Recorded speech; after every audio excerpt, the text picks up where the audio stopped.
módulo de olho que a gente tem no DP Auto Rig System. Esse módulo é o módulo I. Vocês vão ver que também ele é uma derivação de componentes que a gente utilizou para o FK-Line, que é a base das nossas guias, tá? Então, vocês vão ver que vai ter aqui uma guia principal. Essa guia principal é onde a gente vai deixar o centro do olho, né, do globo ocular, é esse módulo aqui, essa parte em cima, no meio aqui, esse azulzinho é onde vai estar o pivô do olho. A gente posiciona no centro do globo ocular para ele poder olhar.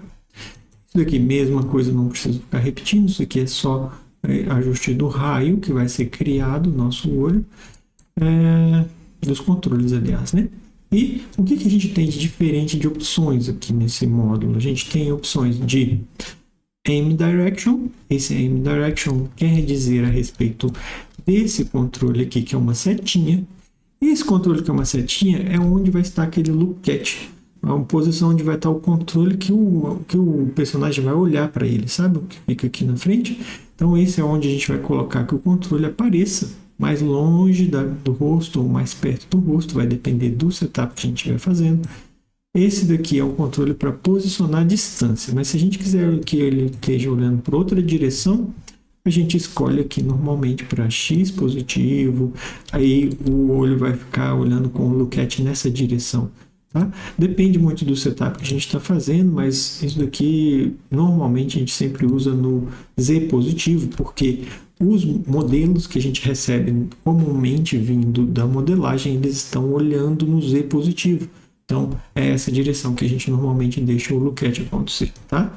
Esse módulo é legal porque se a gente tiver um mirror dele, o mirror dele vai criar dois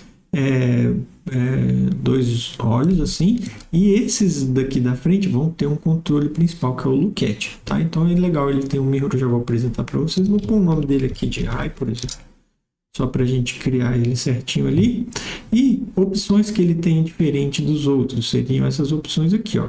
Se a gente vai criar o eyelid, que é as pálpebras, os controles de pálpebras são esse de cima e esse de baixo, tá?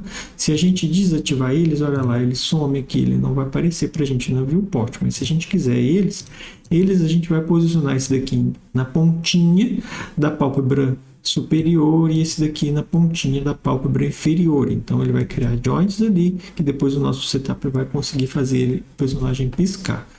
Outros atributos que ele teria seria, por exemplo, o pivô, se a gente quer ver o pivô ou não, de onde que vai estar o centro do olho, porque esse pivô, se ele está ativo, ele tem um locator aqui no meio, ó, que é o pivô do centro do olho, tá?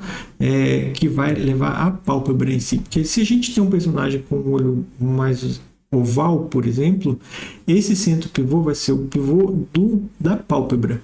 E esse pivô daqui vai ser o pivô do olho, ou seja, o globo ocular pode rotacionar em um ponto de pivô diferente da pálpebra. Aqui é só para a gente localizar a pálpebra para ela fazer um movimento um pouco maior ou um pouco mais realista, redondinho. Então, depende muito do setup que a gente está fazendo, se a gente vai utilizar esse controle de pivô ou não. Normalmente ele vem aqui no centro, que é o mesmo pivô que a gente tem para o nosso olho, tá? Então esse aqui é o do pivô.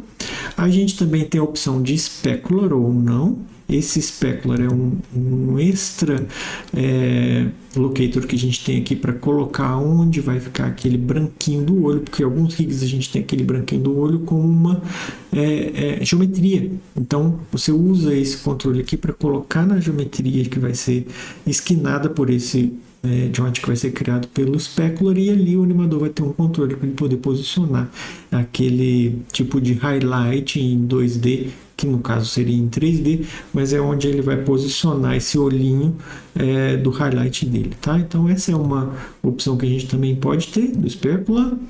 E o íris e pupila são esses dois locators que estão ali, ó. Eles são assim. Se a gente quiser a íris e pupila, a gente ativa eles e posiciona eles. Por exemplo, esse aqui é o controle da íris, ó, íris lock. Então, aqui é onde vai estar no meio da íris e aqui é onde vai estar no meio da pupila.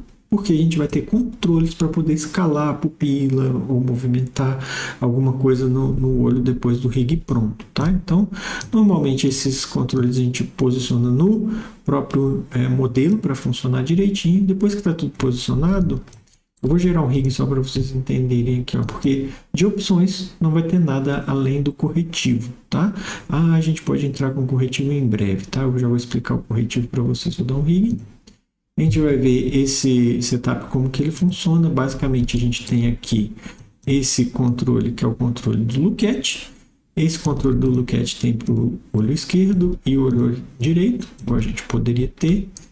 O setup que a gente tem desenvolvido é essa base aqui, é onde a gente está o olho. Se a gente quiser movimentar ele na face, a gente esquinaria o controle, o joint de... Quer ver aqui, ó? O joint de eye scale é o joint que a gente esquina o rosto. Para que a gente quiser escalar o olho por completo, o rosto também siga, tá? Esse outro aqui, que é o Y1, no momento é esse nome que a gente dá, ele é o Looket, simplesmente o joint principal que vai fazer o globo ocular rotacional completo. Dele a gente tiraria o skinning do íris, que é um controle que vem aqui, ó. Esse aqui é o controle da íris e esse aqui seria o controle da pupila, tá? Todos eles têm os nomes fáceis de identificar, então o controle da íris é esse e o controle da pupila é esse daqui, tá?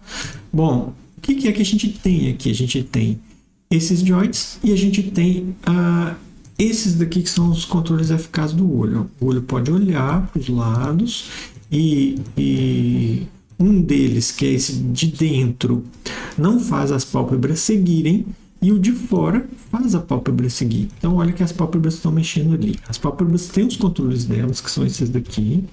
A gente pode fazer o olho abrir, o olho fechado, a pálpebra superior, a pálpebra inferior. Vocês vão ver que tem um monte de joint ali sendo trabalhados para isso. Na hora que a gente estiver fazendo o rig do nosso personagem, vai ser mais fácil de vocês identificarem o que cada um desses joints fazem. Mas, basicamente, o que eu posso explicar agora, nesse momento de introdução, seria que o controle da nossa pálpebra, se você aproximar ele para cima, aqui o de baixo, por exemplo, ó, o olho tende a fechar. Aquele skinning desses joints que a gente está ali, eles vão subir assim, o olho tende a fechar a pálpebra, né? Ou abrir a pálpebra. Então, vai depender muito. Se a gente fizer ele para o lado, esses joints vão girar, olha, quer dizer que ele vai ficando mais nervoso o olho ou mais triste o olho. Então, vai dar para a gente fazer expressões faciais com esse setup aqui também. Tá? É bem complexo esse setup, mas ele é bastante funcional. Então ele dá para a gente todo um setup organizado e orgânico de olhos, e a gente pode então usar esse setup para esquinar as pálpebras. Aí o skinning das pálpebras a gente vai utilizar esses daqui, ó, que é o eyelid middle, o eyelid centro, o eyelid middle e o eyelid centro também, que são a parte de cima e a parte de baixo das pálpebras que a gente vai usar no skinning, tá? Mas em relação ao nosso módulo de eye, o que a gente tem agora é isso. A gente também tem algumas opções de corretivos. Então, eu vou apresentar para vocês aqui, por exemplo, no eye, que a gente tem correctives. Tá? Eu vou criar ele com essa opção de corretivo e vou rigar ele para a gente ver ali, ó. Quando ele cria com a opção de corretivo, ele está aqui com corretivo. Vocês vão ver que o controle que a gente tem aqui tem uma série de atributos para calibração, tá? A gente vai aprender essas calibrações quando a gente estiver trabalhando na utilização do módulo, em prática do módulo. Todos os módulos, se você for ver, algum controle tem alguma coisa de calibração. No caso do olho, por exemplo, a gente calibra se ele tem intensidade em X e em Y, aqui é os atributos de calibração dele, de preset em X e Y, quanto que ele roda ou não roda, se a gente translada o nosso controle. Então, por exemplo, aqui, ó, preset em Y dele está 30, quer dizer que se eu mover ele aqui, ó, ele anda esse tanto. Eu movo o controle e ele rotaciona aquele tanto. Se eu colocar o dobro, vai dar para vocês entenderem que se eu rodar ele aqui, ó, ele vai rodar muito, tá vendo? Ó? Então, isso é uma forma da gente calibrar. Eu vou deixar em cima. Se eu quiser mais forte a intensidade, ele vai assim. Se eu quiser mais fraco, eu vou diminuindo. Então, isso daqui são atributos de calibração que a gente tem que depois fazer numa etapa do rigging. Bastante calibração do que a gente precisa, tá? E vamos lá. O que é o corretivo que a gente tem? A gente pode escolher se ele tem corretivo 1 ou não. E esse corretivo é quando a gente ativa ele. Deixa eu ver aqui. a gente ativa a correção de um blend shape, por exemplo. Tá? A gente poderia ter esse corretivo já criado aqui como corretivo, tá vendo? E ele vai gerar para a gente num painel, que é um painel do Corrective Manager, que depois a gente vai aprender ele. Nesse painel de Corrective Manager, você pode dar saída do corretivo dele em uma blend shape que vai ser um blend shape de fix, de deformação, tá? Então, isso aqui é só para introduzir vocês a ideia do corretivo. Logo em breve a gente já vai começar a aprender os corretivos e vocês já vão entender de onde que vem essa informação do módulo para se transformar num corretivo de uma blend shape, por exemplo. Tá? É bastante extenso esse estudo, eu sei, mas a gente vai vendo cada um dos módulos, a gente vai desmistificando o que está acontecendo, tá bom? Então, é isso aí. Muito obrigado. Valeu.